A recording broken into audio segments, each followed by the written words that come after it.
Hello, welcome back to another segment of this 33 Dodge 5-window coupe.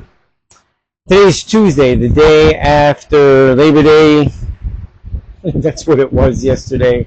It was a day off from working on this stuff, but I had my own stuff to take care of. But anywho, today's segment will start the segment of prepping and painting the top of this leather, vinyl, whatever it is. It's kind of hard to tell.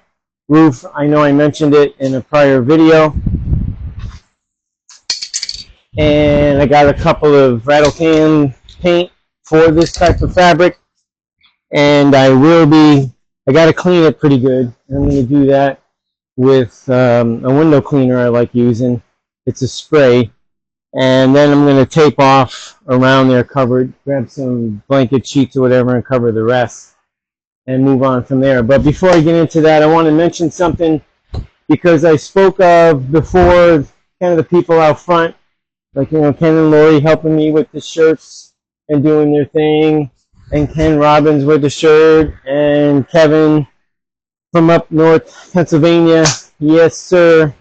But there's people, I should say a person behind the scenes that I didn't mention, and I should mention, and I'm going to mention, and that person actually has helped along the way with the camera, all this other stuff, the microphones. Hopefully it's in a good spot so it doesn't come out so loud or obnoxious or whatever. But it has been with me a little while, and she goes by Miss Tina. That's a personal joke. Miss Tina, it's my turn to drive the bus. Is it my turn to drive the bus, Miss Tina? And she definitely knows what that's all about. She's been helping me with the video in the sense of trying to figure it out, what works the best. I mean, there's a lot of things that are difficult to figure out with this thing, at least for me, and with her help, it's been helpful. So I'm going to definitely put her out there like that. I don't want anybody to think that there isn't any other help. Not that they think that, but anywho, big help. Yeah, because this stuff isn't as easy as it seems. Maybe to some of the youngsters, like 13-year-olds, 16-year-olds that spend all the time on their phones and they can do all that stuff. I don't spend a lot of time on the phone. I just try to figure it all out and hopefully create a good video. Hopefully get maybe a million views and a million subscribers. That'd be awesome. Would be nice. Nowhere near even what I need for YouTube. But anyhow, I do appreciate that help, because it definitely does help, along with the rest of the stuff. So hopefully the shout out for that. Hopefully Mustina actually hears it, sees it. Hopefully this mic is working. And anyhow, I'm going to get back to this. I am going to clean this up, wipe it down, and then I'm going to take you through the process of what it takes, what I feel what it takes. So stand by and let me get started so I don't have to show you all the boring stuff. I'm back, and I just got done cleaning the top twice. And this is the stuff I like to use. I think there's other guys out there that might use the same product. I like it. I like the idea that it sprays out foamy, and it is a glass cleaner. Ammonia free. I like that idea. Especially if you're actually cleaning anything that's got window tint on it, whether it's your house or your car. Ammonia free is the way you got to go when it comes to cleaning the tint side. That's glass that's actually tinted. Definitely the way to go. So that is done. Now the next thing I'm going to be doing, because it is nice and clean, got to give it a little more time to really dry. First went over it with a fiber towel thing there, and then I went a nice clean, and I wouldn't call it it is kind of a paper towel, but it's pretty strong stuff though. And I made sure I even got in the groove of the track on the inside, just in case. I don't know how many years this thing has actually been on here, but I am pulling dirt out of the seam of it even though the seam actually is getting covered by the black trim. But I don't want anything to basically affect it, pollute it, whatever it. Yeah.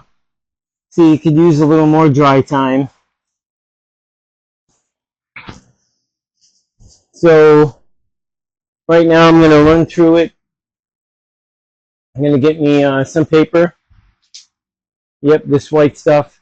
And go around with it and paper off the top. And then I'm going to throw some blankets or sheets or whatever around the rest of it, just to make sure that I don't get any overspray, especially when it comes to the adhesive promoter.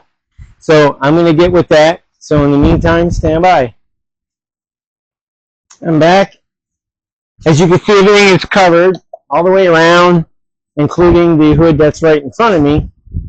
I got my cheap sprayer for a product that I don't want ruining a good gun. And actually, this is the adhesive promoter. Bulldog adhesive promoter, made by Clean Strip.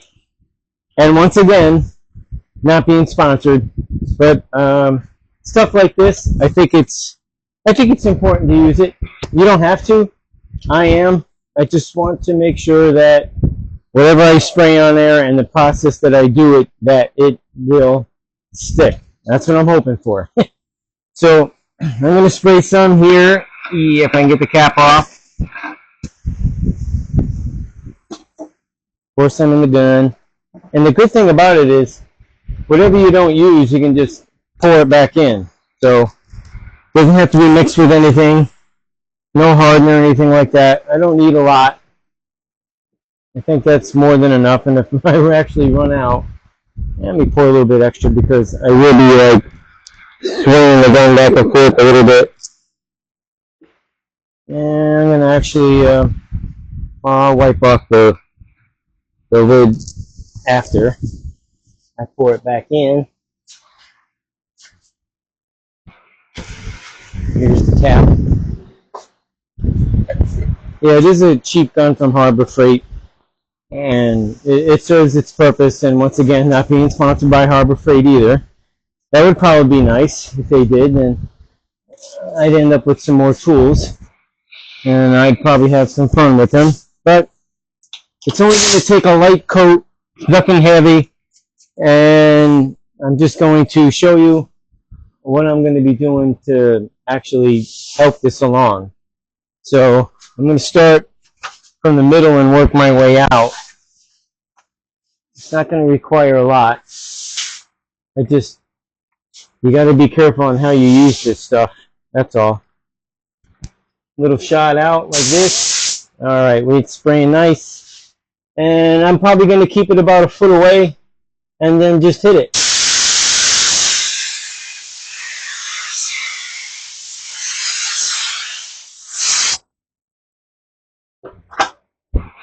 That's it for that spot.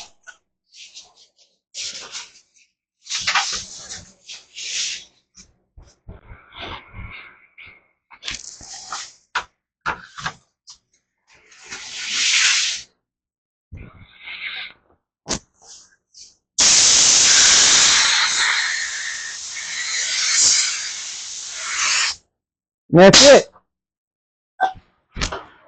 Went rather quick. I don't want to put any more on there. A light mist is what I did, and I think that's just what I need. See, so whatever is left, I get to pour back in the gallon container, because this stuff isn't cheap. Not by no means. But it's a little reinsurance is what it comes down to. So you see that. I'm going to give it time to set up, do its thing, and I'm going to go clean the gun, take care of all that, and then I'm going to come back and start the process. So stand by. The spray. I shook the heck out of the can.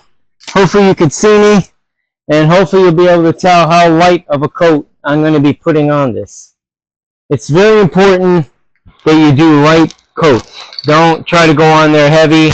You're going to get to see what I'm talking about I'm going to do a little spray over here so I can get the paint going.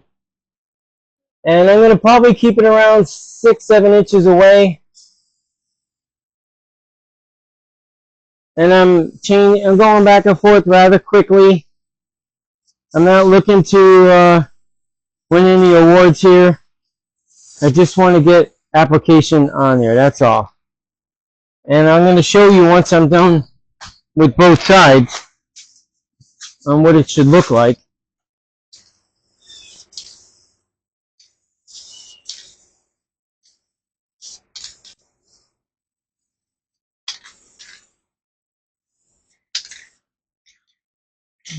Alright, so that's the first go around. I'm going to show you.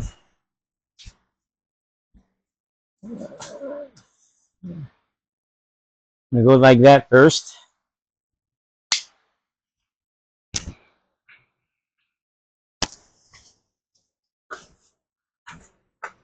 There's one little darker strip, that's where I started right there, but that's no big deal.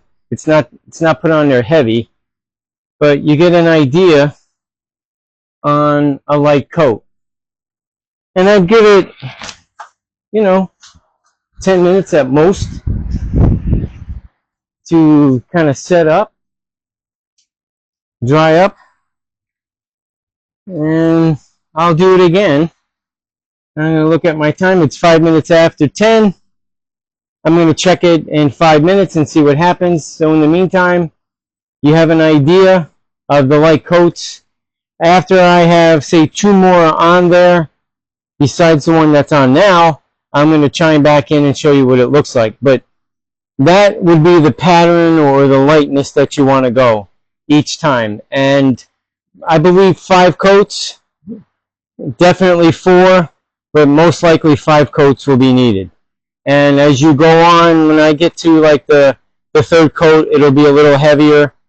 When I get to number 4, definitely heavier, and number 5 is definitely going to finish it off. But that gives you an idea. So when I get to the 3rd coat, well, 2 more on top of that, which will make it 3, I will chime back in and show you. So stand by.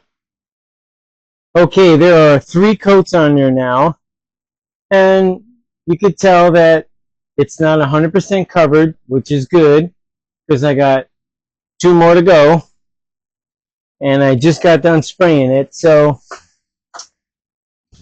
as you can see, now the next coat, I'm going to try my hardest to go this way, and that will be coat 4, and then my 5th one I'll do the same thing. And if I feel like I need more than 5 coats, then I'll put 5. I just don't want to get too excited to spray too much on too fast. So after I have 2 more on, which would make it 5, I'll chime back in. So stand by. Okay, that's 5 coats. And this one I definitely put on heavier. I put it on wet. I am going to go over it another time. And I did do the 4th coat the opposite way from what I was doing, which was this way. The 5th coat, I started from that corner, and I kind of just did like an arc, like a rainbow kind of thing, to definitely change up the pattern. I don't want to have any sort of striping. So the next coat I'm going to put on wet again, and that'll be 6, and I think she'll be good. And that can's empty now, so I'm glad I bought 2 cans. To give you an idea, I think this is probably just shy of 4 feet, maybe 42 inches, something like that, by this could be 3 feet. So if you did the square footage on that, it'll give you an idea how much a can will cover. To do a good job, definitely, I believe you need 2 cans, because this one's empty. I got 1 more in the bag, and we'll be good. So after I put the next and final coat on there, I'll chime back in and show you what it looks like. All right, Misbehave. That's a new top, new color top. That's what it looks like finished. 6 coats. I should say a little more than that, but Definitely a solid 6 coats. Looks really good. I'm glad we changed it. That was the client's idea. So, it was a good one. Alright, now we're going to move on to the next thing. Got to get rid of this garbage. Put that stuff away. But, something showed up. So let's get there and let me show you. Ta-da! Around noon o'clock, the new transmission has arrived. Yes, sir. Oh, you fellas, check it out. They don't want anything stacked on top. It's fragile. Alrighty, stop. Do not sign until inspected. Well, I didn't know they dropped it off because it was way out there and I didn't see it. Didn't see the truck. Didn't hear it. But I'm sure it's fine. If not, it will go back. But I don't think there's anything wrong with it. So I'm going to unbox it and see what it looks like. So I'm going to put you on a stand.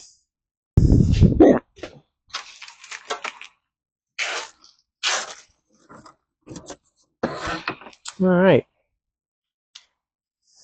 Just want to make sure it's not like stapled in at the bottom or something. One more time. Stop!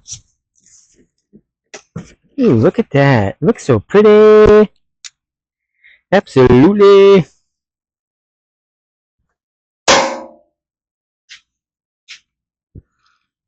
Let me show you inside the box.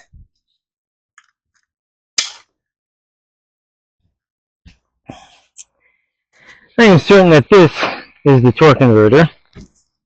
Nice down tube. Got some hardware down there in that hole. Not sure what's in here. I think the yoke, transmission yoke sleeve. Oh, that's how it's fastened at the bottom. See that and that? That's pretty nice. I can pull those out and then take the box right up and over. But box isn't, it has a little bit of weight, but it's not that heavy. So let me get this thing undone and get that box off of the pallet, and I'll be right back. So stand by. Alrighty, we got a torque converter. We got 2 t-shirts. That's what the front looks like. That's what the back looks like. There's the down tube, the filler neck tube with the dipstick. There's the lower plastic cover, hardware in there, and actually in the front, the 3 bolts for the torque converter. Now inside that white box, there are some other stuff that comes with the package deal that you order. It comes, I guess, whatever number 1, 2, or 3, whatever it is. This here is the trans cooler, and then they give you 2 cans of cleaner, which basically the only thing you're really cleaning is 2 lines, and that to me doesn't even make any sense. You know, they charge you the extra stuff. I've actually mentioned that to them, knowing that you're buying a brand new transmission, brand new cooler. Why would you need this for the additional charge?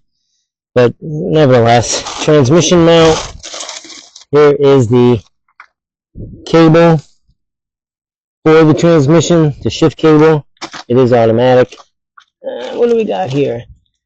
Some other items with spring, nuts, bolts.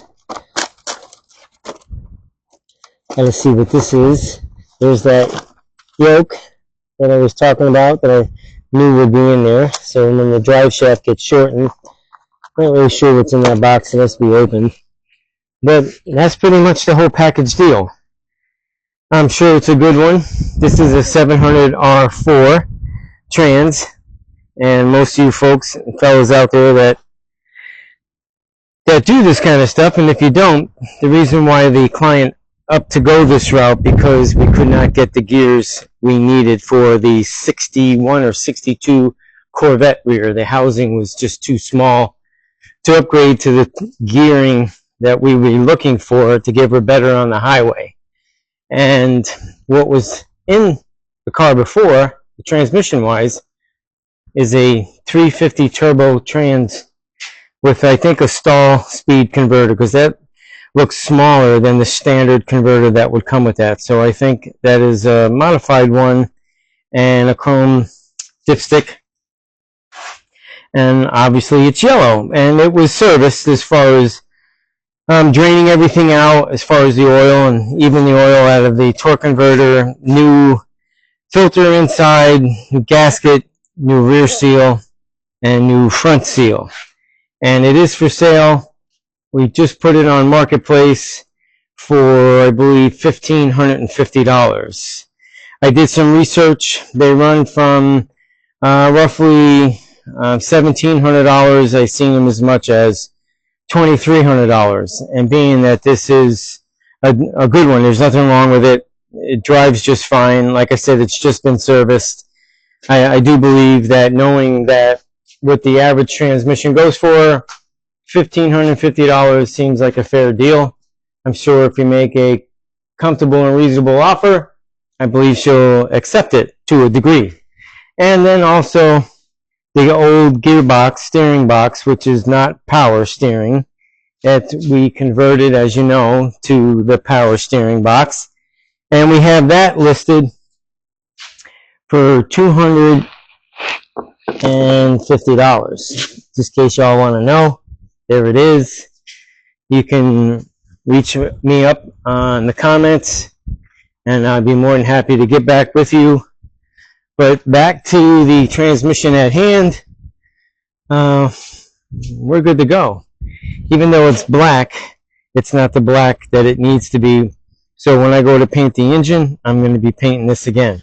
So that's what I'm going to be doing. And what's going to be next right now, as far as today, a little cleanup as far as in the booth there with underneath the hood.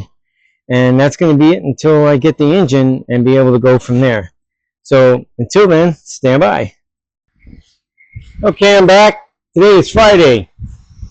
And as my shirt says, the things to do today. So I have to disregard the lower part.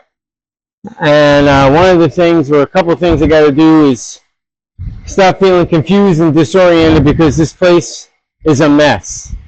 I can't stand seeing this inside of this building in such a disarray. I guess I just have too many projects going on at the same time. A couple of them are my own, but at the same time waiting for, hallelujah, the engine to be done. I picked it up yesterday. I got it on the engine run stand, and I will have this thing running today. Oh yeah, should be a doozy. It's not that hard. It's basic. It's just a 350 engine. Well, it's got a supercharger on it. Well, it will. It did. It will. And once that's done and running and everything is tight and right, I'll have to take all the components I put on it off of it and then paint it. I won't be painting, obviously, the aluminum valve covers or the chrome, but the rest of it will be painted the same color as the frame, and that color is void black. Yeah, and that's from my boys there at Auto Paint HD. Once again, not being sponsored or paid or given anything for free. Absolutely not, but I do like your product nevertheless. I've mentioned that before. All right, let's hope for no more further interruptions. They're important, so it had to be handled. In the meantime, I put this closer to where all the parts are. I'm going to show you that are going to get on there. And like I was saying earlier, it's all going to come back apart, all the accessories I put on there, because, you know, I got to paint pretty much from the valve covers and the intake from below that down. Obviously not the chrome parts, but there's a good amount that needs to be in color. And even though the transmission is black, it's not the same black as the rest of the car. or I should say the rest of the frame. And all those parts right there are going to end up on that, and then taken off and then cleaned up, polished up, all that happy stuff. So I got to get started on it finally. Got to get it going. The good thing is I know that it's time top. It is top dead center. So when I place the distributor in, I shouldn't have any issues. I'm going to have to look down there in that hole for the oil pump little thing there so I can line it up and make it easier. And then here's my dash where I have, let's see, oil pressure. Got dusty. And water temperature. There's my fancy switches. I should have done this a couple of years ago, at least. But I'm digging it. I'm going to make it happen, and I'm going to get started. So as I'm going along, I will chime in and show you the progression on it, because it needs to get done. And I don't want to lose any more of my marbles that are in my little brain. So until then, stand by. All right, I'm back. I'm going to walk around and show you the engine as far as I have brought it to at this point. Then I'm going to put you back on the stand and describe a couple of things for you so that it'll be a little easier if the camera is on the stand, because this will be the last part of this segment for this video. I'll bring you around this way.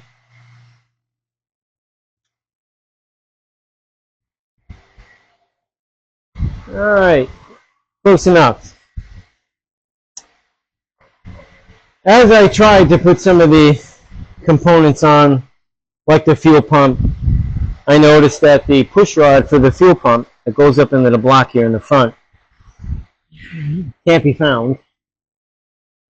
Some of the hardware, minor stuff, but I will need it because, for an example, the bolts for the headers. These are not going to be the ones that are going back on the engine. These were the ones that came off the engine, but they had chrome header bolts, which we have new ones, and they're chrome, the headers. So naturally, I'd want the chrome header bolts. So I only had a total of 8 spare ones to use. So you need 12.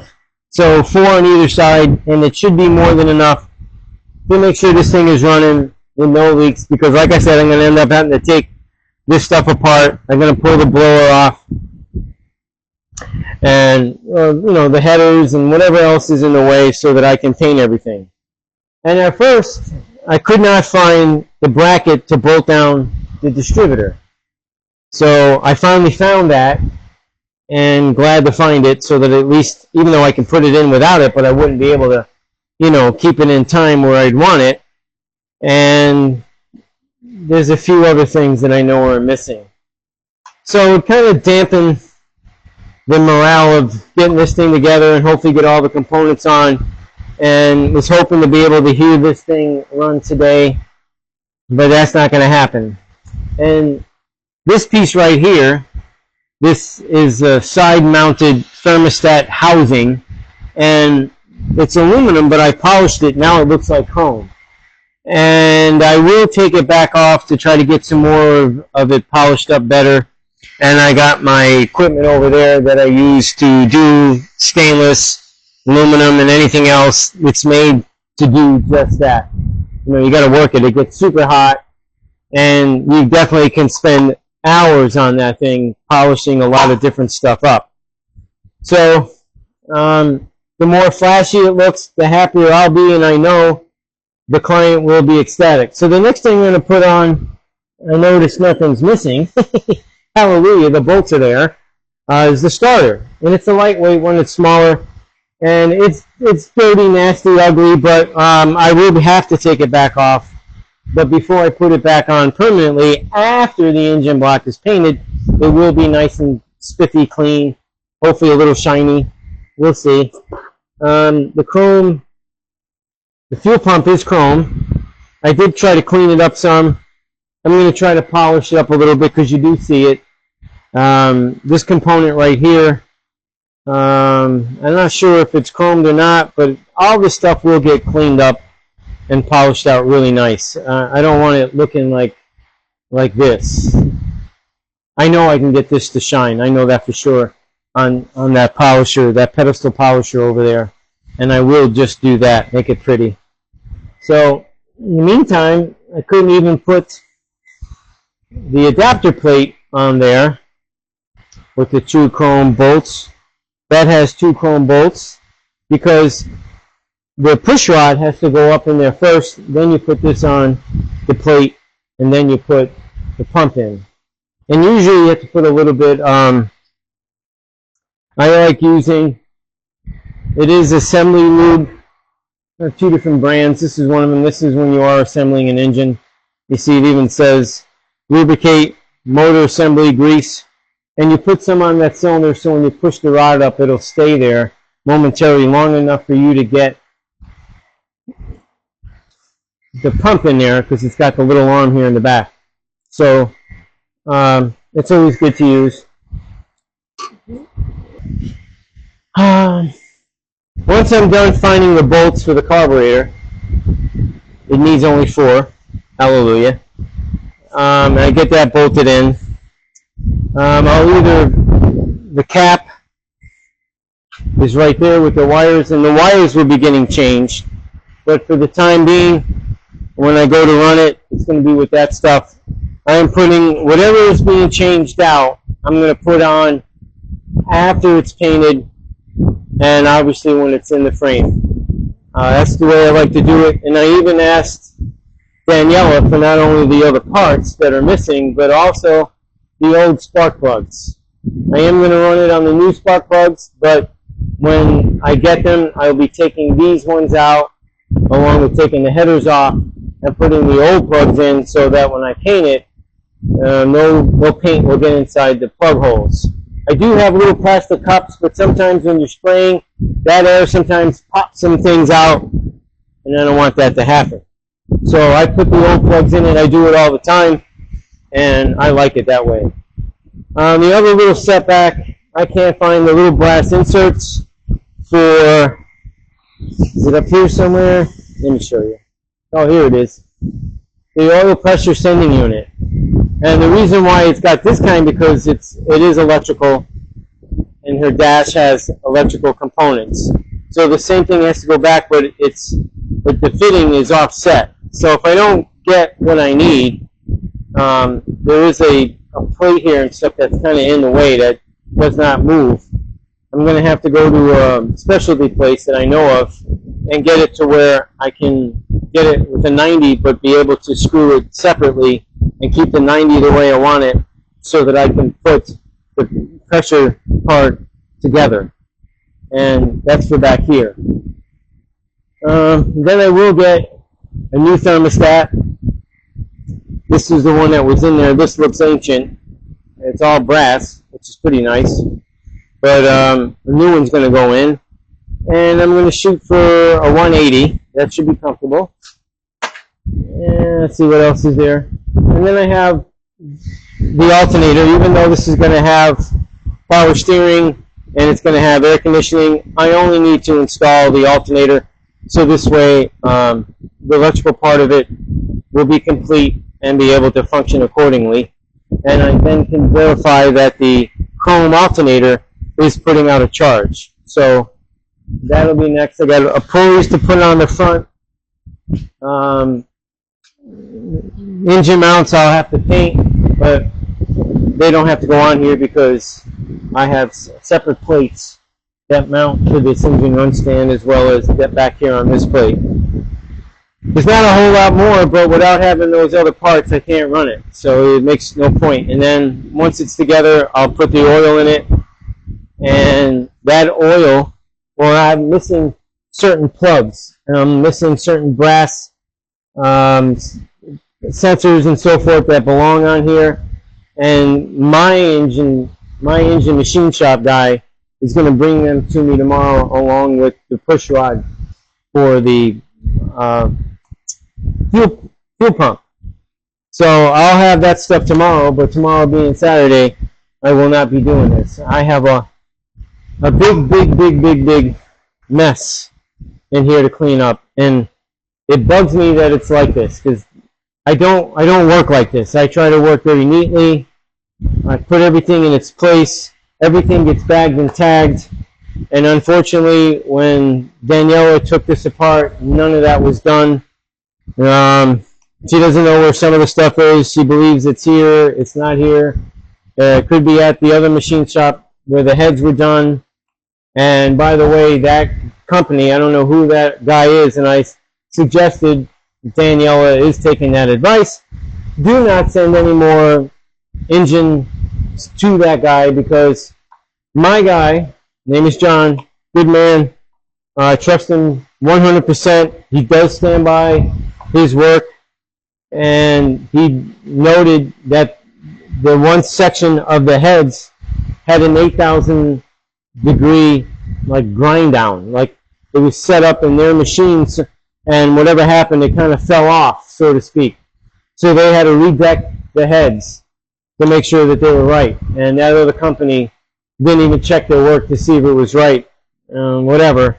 So unfortunately, the client paid that bill and then had to pay the bill again to get them straightened out. Everything else, when it came to the heads, my guy said, John said that everything was fine. It was good. It's just that they had to redeck the head, which that's that's something else. And if it was me, and that was mine, I would roll back to that guy and say, hey, you owe me money. Being that you only did half the job right, and I'll give you credit for the other half, I want half my money back. But that's me. But sometimes stuff like that unfortunately happens out there in the world, and sometimes you can't really do much about it, unfortunately, but it won't happen again.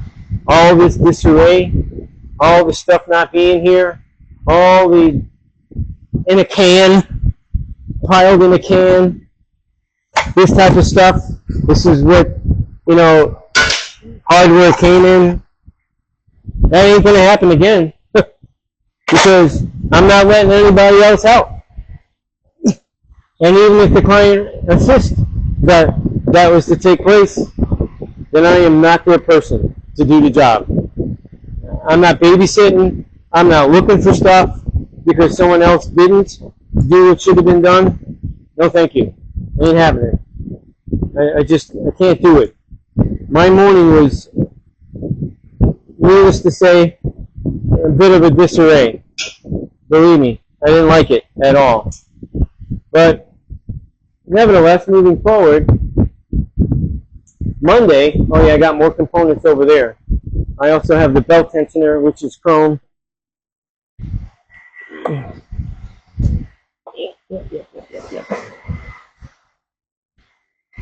It's a fancy looking belt tensioner. That is for the forced induction. And not quite sure where that goes yet. Might be part of the assembly for the water pump. That has to go on. And this lower harmonic balancer pulley set. This is definitely pretty hideous looking. And you see it's even got a gouge in it. Now I know that gouge wasn't in it when this engine came out. And how I know that is because if that was the case, the belt on the outside would have been shredded. So when I inspect this stuff and clean it, I catch stuff like this. And not that this is major, but I will have to address and make sure that that's smooth, and I take that dent out of it and any other dent. It is a smaller one right here. So all this will be cleaned up the best I could possibly clean it up. So it's nice and shiny along with this belt tensioner. There's some really heavy rust here though. That it's not really going to clean up. But maybe for the most part it will, and hopefully you won't see those areas. but we're not changing it out because it's really not necessary. So that's got to get cleaned up after I run it. This got to get cleaned up after I run it. And the alternator and everything else that has to do with it. Even, I believe this must be, I'm going to be surprised if, would this be the lower radiator hose? Lower or upper? Let's see. I think it's the lower one. So you don't even know where the upper one is. To most of it. I actually have some chrome spray because this looks like this will clean up nice, and you will see some of this. You really might not see much of the inside here, but I will clean it up and I will touch it up with some chrome spray so it pops a little bit. No point of really getting another one because you're really not going to see much of it anyway. But we're even missing, maybe I'll have to check the radiator. Maybe it's on there. This will be running. I don't see why not. And run it through its test. Make sure there's no oil leaks. So this way, if there's anything wrong, I know John will come and take care of it and fix it so I don't have to bring it to him. And it can remain on here. Because if, say, the oil pan is leaking, you have full access. I mean, there's plenty of room to take that down and get at it. Plenty of room. It's one of the reasons why I did that. I can actually have pans underneath there just in case. But that's that. That's going to end this video. This segment of it, because today is Friday. I did not post one on Thursday. There really wasn't enough to do to post on there, but now that there is, Monday I'll start another one, another segment, and that'll show the rest of it being put together, and fingers crossed, hopefully running. And if that's the case, then it'll get broken down, put on an engine stand, painted. That'll hang from an engine hoist to transmission, which I do believe I showed that, and that'll get painted the same color. And once they're married in together, transmission fluid will go in there, and this will already have engine oil in it. And just for you folks to know, this requires a special oil, or if not, you got to add zinc. So we get this oil, it's 2050, it's made by Valvoline. And where is it? I might as well show you that before I end the video. I know it's here. I know it is. Where are you? Where are you? Here it is. I found it! Yeah! Oh, right here too. Alright, total of, this is 5 quarts in this particular container. And one, I believe it's only going to take really 5. If not a little bit smidget more. And this is VR1. Okay, and it has zinc in it, 2050. And you need that. If not, if you don't have the zinc in there, eventually it's just going to wipe out the cam. You don't have to believe me. You can investigate that yourself for the age of this engine. That's what it's based on. And you should use a zinc. You can always buy the ink additive. You can. And it doesn't have to come in the oil, but why not? Why not buy it? Valvoline makes it. It's out there, VR1, and it'll even tell you, you know, racing and classic cars. You see, they even put classic cars because they have older engines where they require that zinc. And I don't want to keep repeating myself and talk too much. So investigate, and if you don't believe it, that's okay. I understand. I would investigate too if I was unsure. But y'all, thanks for watching. Thanks for being patient. I'm definitely looking forward to getting this done.